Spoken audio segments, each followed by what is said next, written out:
Hello there, welcome to the Boss TV, and today I'm taking you to Masaki. Masaki is a suburb located in Dar es Salaam in Kinondoni district. In Masaki, there is a good breeze because this part is located near the sea. Because of the straight lines that make up the streets of Masaki, locals may quickly reach a variety of services.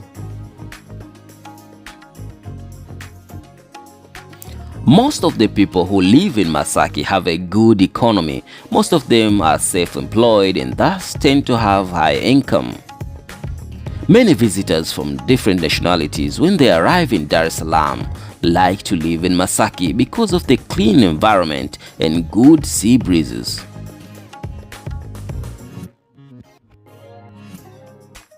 In Masaki, there is a lot of high-end restaurants, lodging facilities, and shopping centers.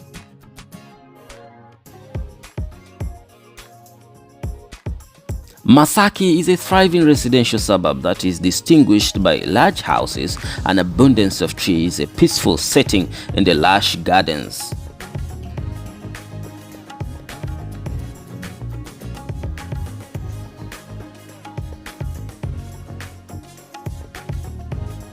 Masaki is known for its scenic coastline, modern luxury, and laid-back charm. The area is home to various landmarks including the International School of Tanganyika and several embassies. Masaki is a popular destination for both locals and tourists. Enjoy the video and tell me in the comment section, what do you think about Masaki?